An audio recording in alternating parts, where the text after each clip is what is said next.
Bonjour, bienvenue sur les conseils santé hebdomadaires de Béatrice. Aujourd'hui, je vais vous parler de la ménopause, joli mot que beaucoup de femmes n'ont pas envie d'entendre parler, mais en fait, elle nous arrive à toutes et elle arrive même aux hommes aussi, sauf que ça s'appelle l'andropause. On en parlera dans une autre vidéo. Alors, déjà, il faut savoir qu'il est normal que le niveau d'hormones change. Quand nous sommes nés, il n'y avait pas beaucoup d'hormones, ça s'est développé à la puberté et là, il y a eu une augmentation du niveau des hormones. Il y a des changements d'hormones au moment des grossesses, il y a des changements d'hormones quand on allaite, et puis il y a des changements d'hormones quand on se dirige vers la pré-ménopause et ensuite la ménopause. Bon, alors ce qu'il faut bien comprendre, c'est qu'à la ménopause, on n'a plus de saignement, mais par contre, on a toujours des hormones. Et ces hormones, simplement, sont sécrétées en beaucoup moins grand nombre. Mais ce qui est important dans le système hormonal, et justement pour éviter les symptômes de la ménopause, ces fameux symptômes dont je vais vous parler, c'est d'avoir un équilibre entre les œstrogènes et la progestérone. C'est surtout ça qui nous importe. À savoir que quand on est au pic de l'âge, à 25 ans, 30 ans, ben, on a un niveau d'hormones qui est très élevé, enfin plus élevé qu'à 50, c'est certain, mais il peut être déséquilibré aussi, hein. Et là, ça crée des symptômes qui ne sont pas ceux de la ménopause, mais qui sont d'autres symptômes. Et puis, quand vous avez 50 ans, bah, les hormones sont plus basses, mais toujours la même chose, si elles sont équilibrées, vous n'aurez pas de symptômes, si elles sont déséquilibrées, vous aurez des symptômes. C'est pour ça qu'à mon avis, de donner des hormones, c'est pas la réponse. Même si ça prend soin des symptômes, on va dire ça comme ça n'équilibre rien du tout. Donc voilà. Ensuite, deuxième point important à savoir, c'est que le système hormonal fait partie d'un tout, c'est-à-dire qu'il n'y a pas que les hormones et puis il n'y a pas que ça qui ne va pas quand vous avez des symptômes. Donc le système hormonal est lié à la fonction de vos surrénales, à la fonction de votre thyroïde, à la fonction de votre cerveau et des neurotransmetteurs, mais c'est aussi lié à la fonction digestive, du haut jusqu'en bas, et c'est lié aussi au foie, au métabolisme et au fonctionnement du foie. Donc si tout ça ne va pas, eh bien ça ne va pas aller au moment de la ménopause. D'accord? Alors, quels sont les symptômes déjà au niveau de la ménopause? Alors, on va avoir des bouffées de chaleur, aussi bien dans la journée que la nuit. On va avoir une sécheresse de la peau, sécheresse vaginale, sécheresse de toutes les muqueuses, les yeux, le nez, la bouche, etc. Il y a un changement dans la tonicité de la peau, c'est-à-dire qu'on perd de la tonicité. Il y a un changement au niveau de l'humeur, hein. Beaucoup de femmes vont se plaindre au moment de la ménopause de se transformer soit en tigresse, soit, et je ne mâche pas mes mots, j'ai des femmes qui m'ont vraiment dit ça, qu'elles ne se reconnaissaient plus, soit bah, elles deviennent pleurnichardes et elles pleurent pour n'importe quoi, hein. Il suffit qu'il y ait un truc à la télé et hop, c'est parti. Il y a plus de difficultés à se concentrer et puis bien sûr, il y a des règles qui deviennent irrégulières. Alors ça, je vais dire, ça fait partie de la norme un petit peu de l'avancement vers la ménopause. Ceci dit, dans l'idéal, on devrait avoir des règles et puis un jour elles s'arrêtent et puis c'est fini, basta, hein. Ça, c'est si tout se passait bien. Quand ça se passe pas aussi bien, eh bien on peut avoir des règles courtes, des règles longues, des règles abondantes, des règles légères. On peut avoir des maux-têtes ou pas de maux-têtes. On peut avoir pendant 3 mois des règles qui ne viennent pas et qui reviennent. Tout ça, ça fait partie des symptômes, on va dire, un peu normaux du déclin des hormones jusqu'à ce que ça s'arrête de saigner complètement. On peut avoir un changement au niveau de la qualité des cheveux, avec des cheveux qui tombent et avec des cheveux qui sont moins soyeux, moins épais. On va avoir aussi plus d'inflammation. Un de mes profs, Datis Karazian, disait toujours si vos patientes ont des symptômes, eh bien soyez sûr que, par exemple, des douleurs articulaires, soyez sûr qu'au moment de la ménopause, ça va être pire. Voilà, tout s'aggrave. Les hormones sont des anti-inflammatoires naturels, on va dire comme ça. En tout cas, ce sont des tampons. Hein, ça permet de temporiser, tamponner en fait tous les effets que peuvent avoir l'inflammation. Donc, quand il n'y a plus ces hormones sécrétées en quantité suffisante, eh bien, il n'y a plus ces tampons. Donc, on est beaucoup plus enflammé, on a beaucoup plus de douleurs et les articulations qui coincent. Il y a souvent une prise de poids, malheureusement. Alors ça, c'est un processus normal parce que quand on ne sécrète plus donc suffisamment d'hormones, on a quand même des petits trucs qui nous permettent d'en avoir en réserve et d'en sécréter un petit peu. Et ça, déjà, c'est les cellules graisseuses. C'est-à-dire que les cellules graisseuses contiennent un peu d'hormones et nous permettent de relâcher ces hormones. Et le deuxième mécanisme de compensation, ce sont les surrénales. Donc il faut toujours, je dis à mes patientes, si vous voulez avoir une ménopause harmonieuse, prenez soin de vos surrénales. Et j'en ai parlé la semaine dernière dans le podcast appelé les surrénales. C'est les fameuses petites glandes qui ont une grande fonction. Il faut aussi faire très attention au sucre sanguin. Après la ménopause, le sucre a tendance à augmenter.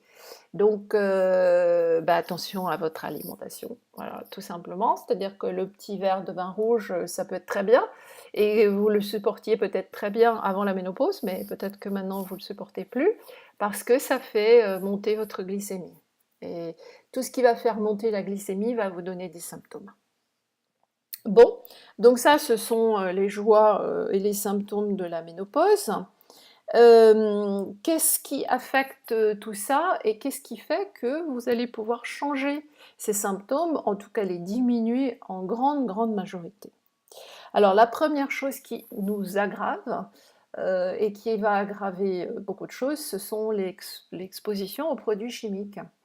Donc je parle aussi bien des pesticides, des herbicides et des fongicides, donc c'est-à-dire votre nourriture. Plus vous allez manger du bio, du local, de l'agriculture raisonnée, et encore si vous pouvez mieux que bio, c'est la biodynamie, selon les critères Déméter, en tout cas la certification Déméter en Europe. La biodynamie, c'est le top de la bio. D'ailleurs, pour les gens qui sont locaux, ici à Cagnes-sur-Mer, il y a un panier que vous pouvez acheter, ça s'appelle les Esclapiades, et c'est de la biodynamie. Donc c'est le top au niveau de la qualité des légumes et des fruits. Donc déjà l'alimentation en évitant les produits pesticides, fongicides, etc. Ensuite, c'est tous les produits chimiques que vous allez vous mettre sur la peau, et Dieu sait si les femmes s'en mettent, et c'est une horreur. Quand vous allez dans un salon de beauté, ça sent mauvais pour moi. Ça sent le parfum, mais ce sont que des parfums artificiels. Ce ne sont que des agressions pour votre nez, pour votre cerveau, et donc pour votre corps. C'est de l'inflammation. Donc non, hein, que ce soit vernis à ongles, euh, les, les, les, les trucs pour les cheveux, je ne sais plus comment on dit en français, les sprays, que ce soit les maquillages, que ce soit les parfums, que ce soit les crèmes de jour, les crèmes de beauté, les crèmes de ci et les crèmes de ça, il va falloir que vous changiez tout ça.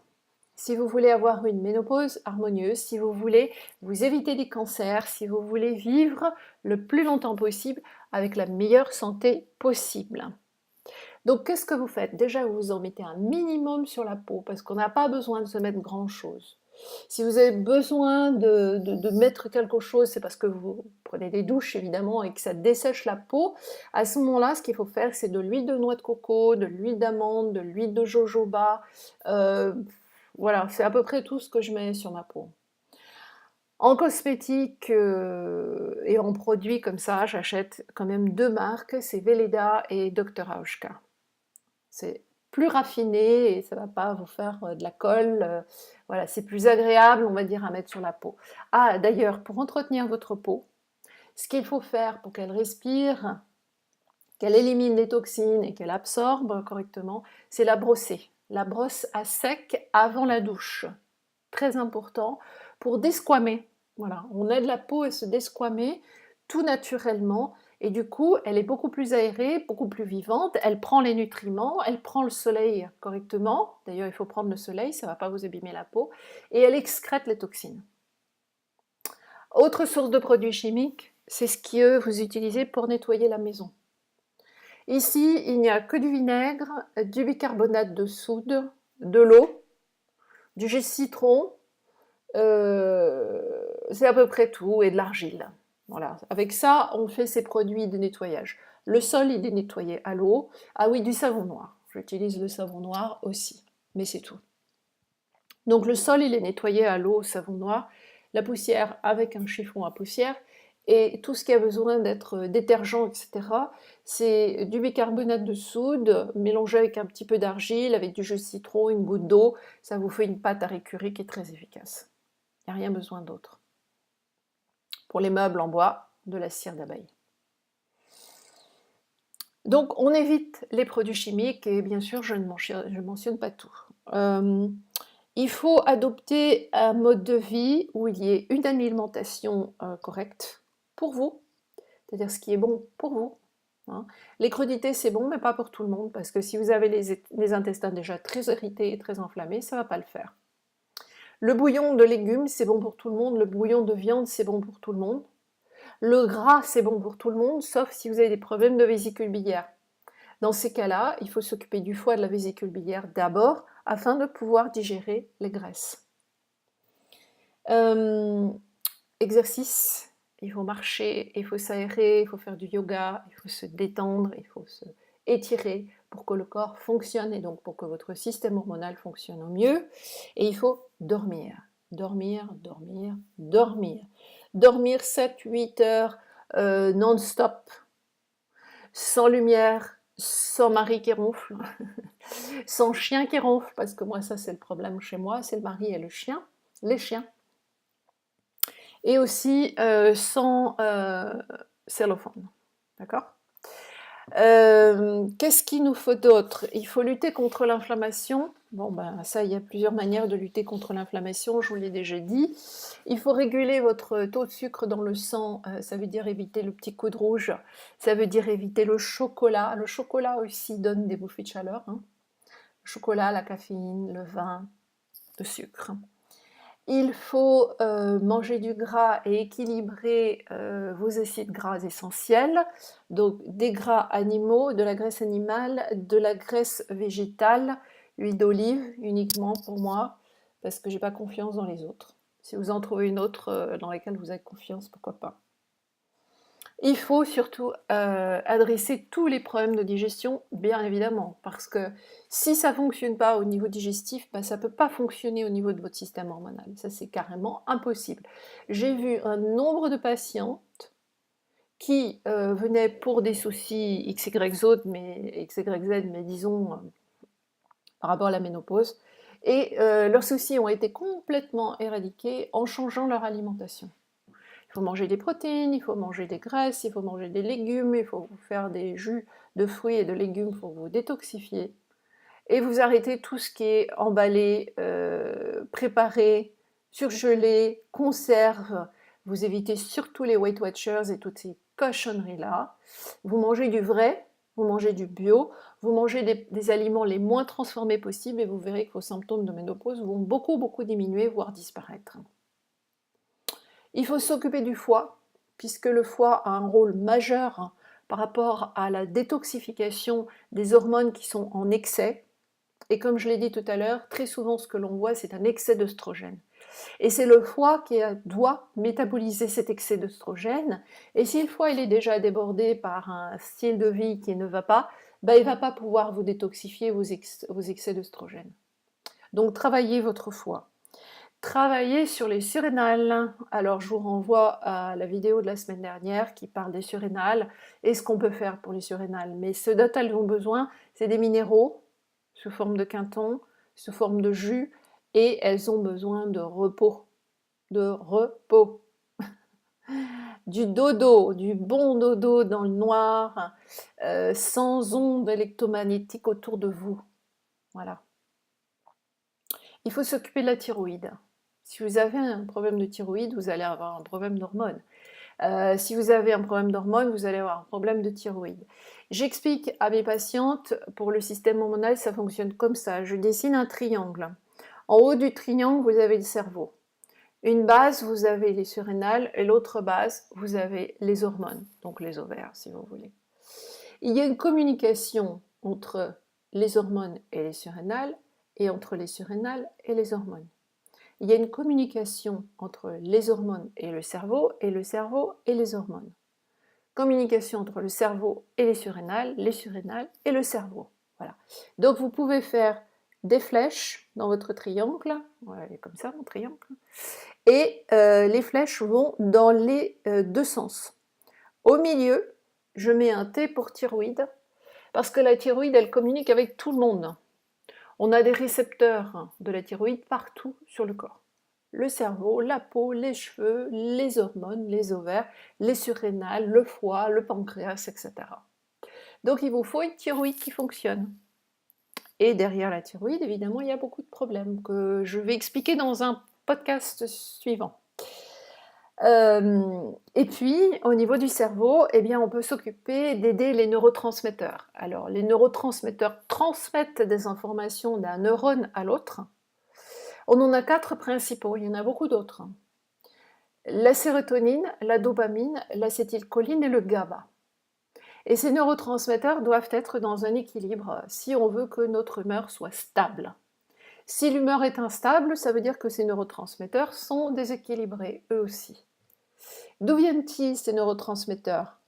Je vous le donne en mille, mais vous devez savoir la réponse déjà. Ils viennent, ces neurotransmetteurs, des intestins. C'est les intestins qui les fabriquent et qui les stockent et qui les envoient au cerveau.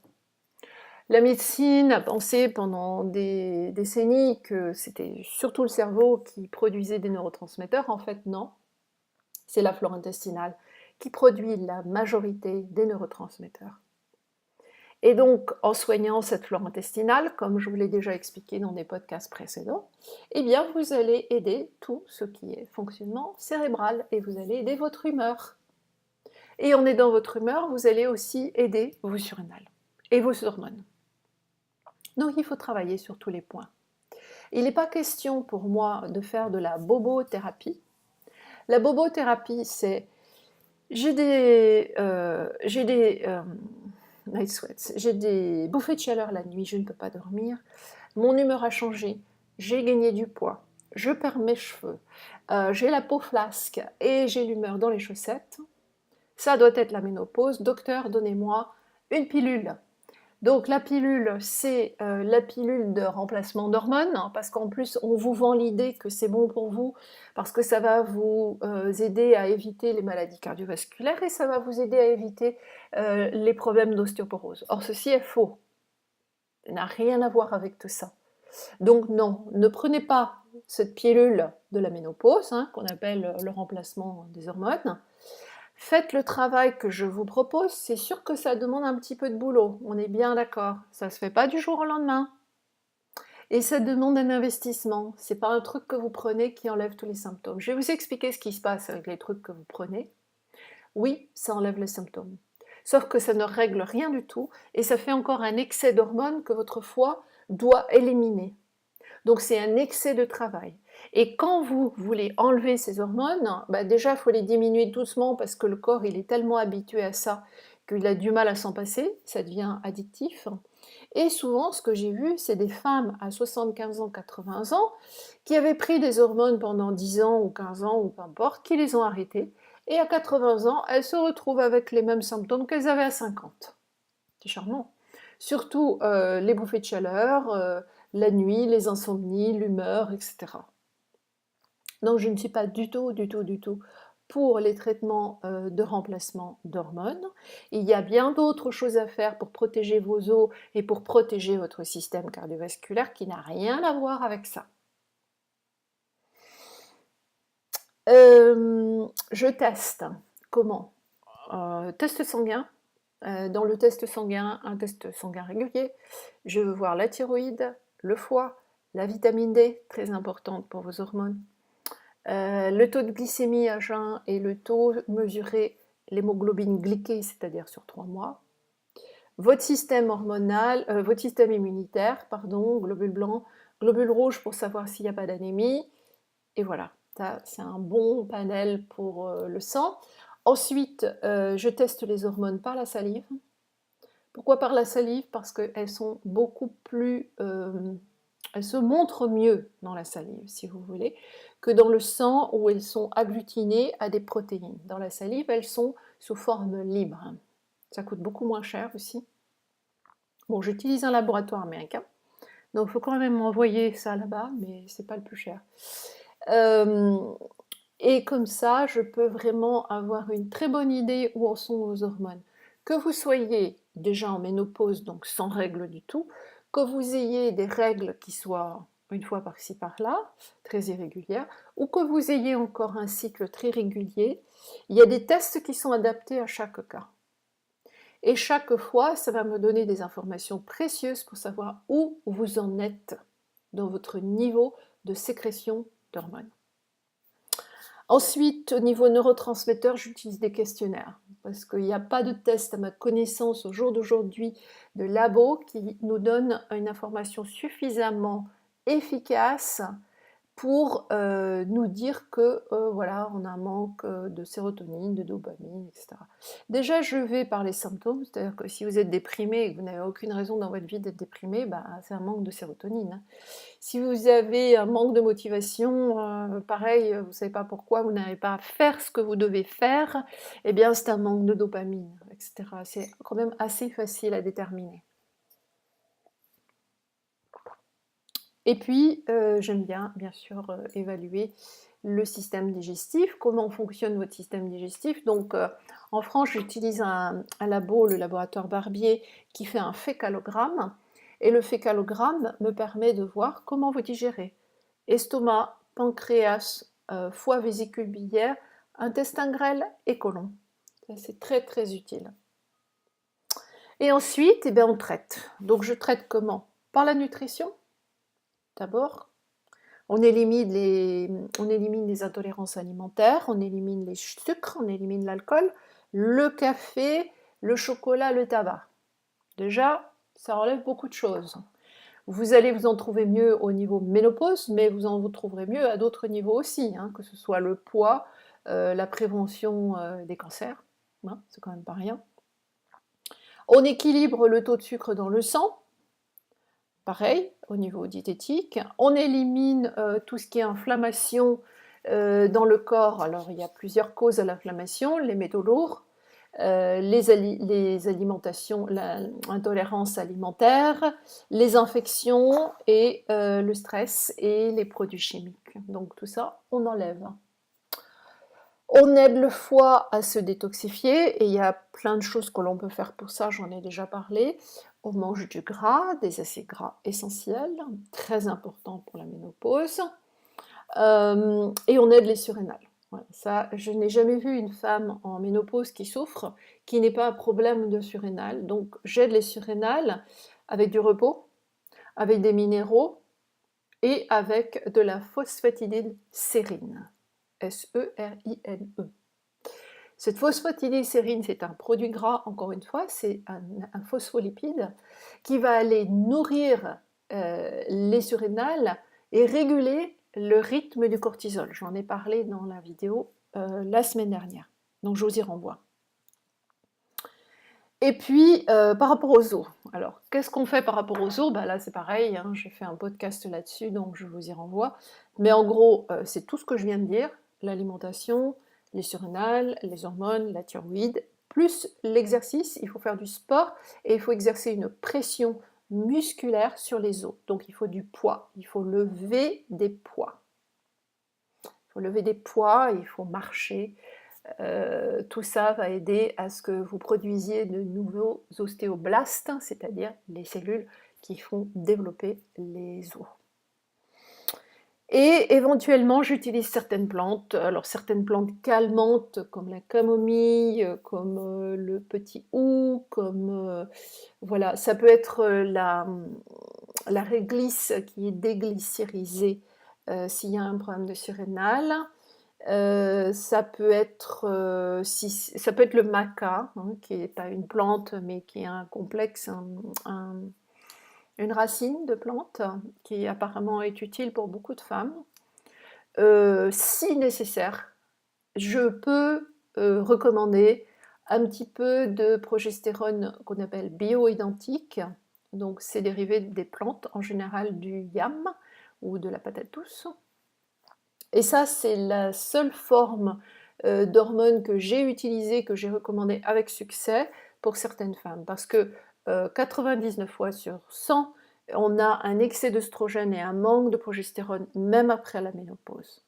Et c'est pour ça qu'on a des symptômes, et c'est pour ça qu'on développe aussi des kystes, des fibromes, etc. Donc voilà, excusez-moi, mais j'ai des messages qui arrivent et ça me distrait. La progestérone, alors ça s'utilise sous forme de crème. On trouve des crèmes ou alors des petits comprimés qu'on met sur la langue, qui ne sont pas vendus en France évidemment, ce serait trop facile. Donc on se les procure en Angleterre et si vous êtes intéressé, je peux vous dire où. Mais en tout cas, ne vous faites pas de la self-médication, hein. Si vous avez un souci, demandez-moi.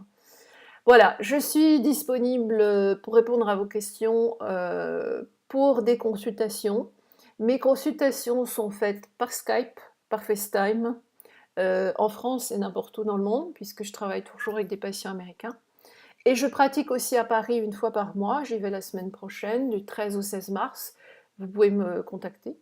Et je travaille ici chez moi, à Montaureau, voilà, dans mon bureau.